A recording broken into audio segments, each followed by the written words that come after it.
The Witch's Child. Doubts blew in with the clouds over the grassy hill and down by the willow tree where the child played in the afternoons. The witching hour had come, and the child was still awake, following those doubts past the rows of empty houses to the corner where the bus comes in the mornings to take them all away. A shadow came in the window and settled over the bed.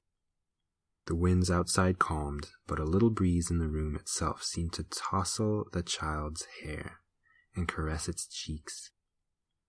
When the child fell asleep, the shadow bent over its ear and whispered a bedtime story. Child, beneath this golden roof, you, of all people, know what it means to be homeless. It is the tragedy of some in this world to be uprooted, of others to be rootless. This is the story of the rootless ones. Your bones already know the story, though your mind does not yet understand it. One day, in the waking world, this story will come back to you. Some say it began with the Romans, with their new geometries of warfare, their civilization, and slavery. But the truth is, we only have ourselves to blame. Already before the Southerners came, we had lost the first battle. We chose the war, and have been living in it ever since. It was a small mistake, but it was we who opened the gate to our enemy. We can still undo this mistake, but the hour grows late. Our mistake was this: we stopped celebrating the spring. We let the silence of winter extend over the whole of the year. The time of the year for turning inwards became our entire lives. We turned away from one another and became bored with ourselves. We cared less about what happened in the world outside. So we turned the sensitives into priests and asked them to bring the mysteries to us, rather than searching for them. We turned our war leaders into leaders of every day. Of course, all of our days should become a quiet war. We began to fear our own adventures and asked the leaders to entertain us with their trite wars. We fell into routines. Life was no longer becoming, but simply being. The women turned to their fertility cults, replacing an unending web of mysteries with fascination over the one that still fit into their lives, when the one becomes two. The men, jealous of their exclusion from the possibility of creation and foolish to think they ever could be excluded from creation, turned to their destructive sports and wars. The war against women began as just another game, another competitive raid. Those little wars became our pastime, and the years went by as though we were trapped in a little house, counting the days until the equinox, waiting for a spring we never welcomed. But spring has to be welcomed, or it never comes. For the spectator, winter never ends. Spring is an insurrection, a hammer that cracks the walls of seed pods, a bud that breaks the sheets of ice, an erotic meeting that shatters the contemplation of winter and upsets all the old orders by the untamed collision and growth of bodies. This is why on May Day we celebrate. A people who welcome spring will never know of kings. When the Romans came, they trumped all our little games. Our raids and fertility tricks were child's play next to their polity and economy. Their contemplations were more sophisticated than ours, their silence much louder than ours. Their winters did not even come with cold. We saw that they had perfected the game of conquest, and we envied them. In our own eyes, we became the barbarian at the gate. Herman, who smashed the legions on the forest road, had studied under them. We were not the slave who rebelled, but the young prince.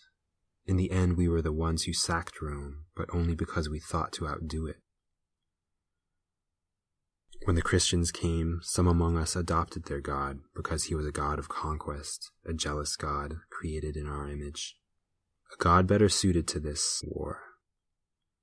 When they began to destroy the sacred places, to burn the books, to torch the holy groves, there were finally those who understood our mistake. We rose up. We joined those fighting against the legions and the slavers, those princes fighting to become kings, and we marched on Rome. But we misunderstood who we were. We thought that without the Romans, their geometries would disappear as well. But those we followed into war carried them in their breasts. We thought that they were our people because they spoke the same language, but in secret they were speaking the language of conquest. We thought that they were our people because they celebrated the same gods, but in secret they bowed down to the god of jealousy. We thought that we had destroyed Rome, but in fact we had spread it everywhere. This is why on May Day we mock. Most of all, we mock ourselves for this mistake that still haunts us. Since that day, our task has been to learn who we are, because it was not our fight that we joined. The war leaders and their closest followers were still playing their games, but we did not see this because they had long since stopped laughing. They were like the farmer scrutinizing his root cellar, counting the days until the last frost, weighing the diminishing supplies, eating the maths in his head. In their permanent contemplation, they saw that the Romans were becoming weak, and the time was coming to attack them and take over their game. Rome could not be made to work. A succession of war leaders, pretending to sack it, tried studiously to put its geometries back to work. But there was always another war leader eager to try his hand, and the whole thing fell apart. For 1,000 years, an uneasy truce prevailed. The slavery of the Romans was ended, but a venomous compromise snuck into its place. The war leaders who led us to victory returned half of the greatness wrested from the Romans, parceling out among us. They kept the other half for themselves and passed from being leaders to lords. On the estates of the Romans, the servants were told they were free. The land was no longer their prison, but a trust between themselves and the new lords. They could live as they chose, as long as they tithed a part of the harvest to feed their liberators and the armies that protected them. A compromise between lord and peasant. A new equation for a thing that was being called freedom. Caesar was not dead. There were 1,000 Caesars, and the church kept peace among them. The priests came among us. They taught us to hate our bodies. They taught us to fear the forest, the mountains, the black night. They monopolized magic and wed it to ceremony. Many free communities remained and stayed true to the old ways, but one by one they were conquered, chased out, razed to the ground. The princes offered us protection, but they were ones bringing war. No one could stand up to them, but by allying with another of them. The princes were brought into the church first, in order to make us believe we were the same, and at the same time to make themselves seem godly. They brought the religion down on their serfs. There were heretics, but thousands of us were thrown on the fire. Most of all our memories were burned. The voice was replaced with paper, and a greater silence came to reign. Any stories that were not in their one book were banished. Memories of magic, of healing, of speaking with the forest, of our origins, memories of the time when we shared everything and nothing was owned, were suppressed. This is how they destroyed our roots. And this is why, on May Day, we tell stories. Stories of our lives, of our struggles, of the future we want, of a past we invent because we no longer remember it. One year, their whole game was almost wrecked by a simple force of nature. A disease swept through the crowded cities and hungry countrysides, and few had the strength to resist it. Every third person perished. The princes and the priests were most troubled by their loss of subjects. Bodies in their service became the most prized wealth, and they suddenly discovered that they were not in charge of the production of bodies. The mothers and midwives were. What if these should decide to sabotage the growth of the nation for their own personal reasons? There were even some who declared they would not bring children into this world to live as servants. Contraception and abortion became the worst of crimes and sins. Love was only allowed if it bore children. The Christians had always hated women who loved women and men who loved men, but now they turned ever more from preaching their hatred to enforcing it at the gallows. Midwives were suppressed wherever the princes could afford it. The mistrusted choices of the mother were overruled with the loyalty of the professionals. The worst heresy was that people could learn from their own bodies. The only learning to be trusted in the future was the education in schools and the new universities. And all the professions they produced were self-regulating conspiracies. One could only practice by joining the profession, and one could only join the profession by passing through the training administered in the universities, and one could only pass the training by adopting the goals of the princes who funded those universities. In the interests of keeping subjects alive, midwives were kept on as nurses, because the new doctors were inadequate on their own. But they excelled at governing the bodies under their charge with an iron discipline. The world before these doctors was mute and witless. In their minds, sickness was not an attempt to communicate, and bodies could not be trusted to heal themselves. Disease was something to be located, named, and excised. In time, even the experience of pleasure would be classified as a sickness.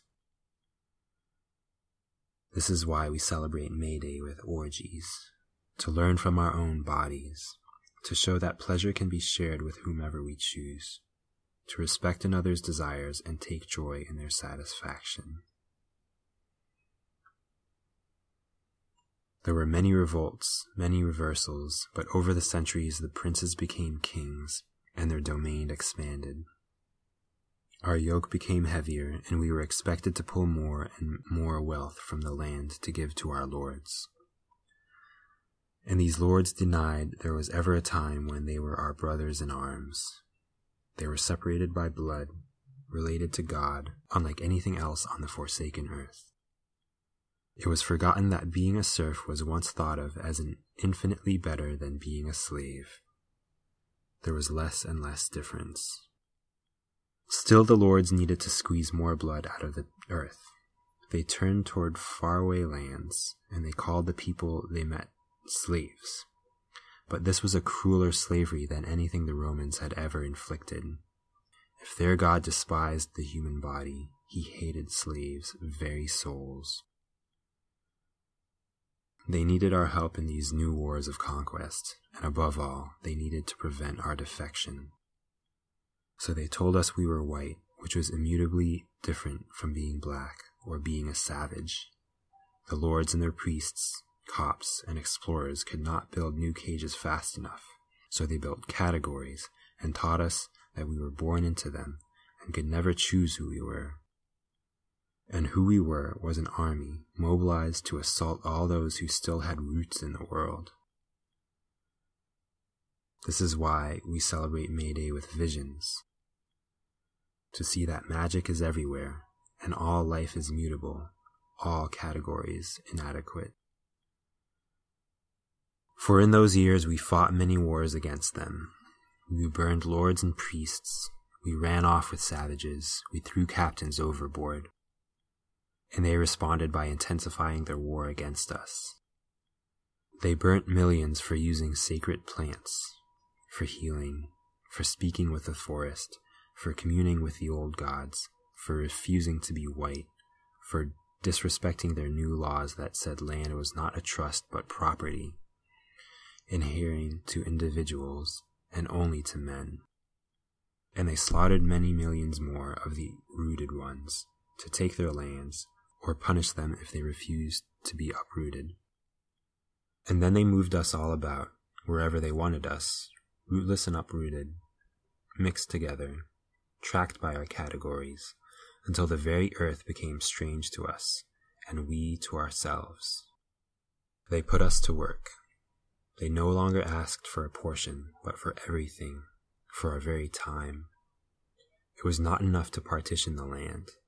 They also had to partition our lives into hours and assign each one a price. They learned to kill us in how they kept us alive. They taught us to view life as a series of numbers, to convert joy to value. The forest became lumber, our hands became labor.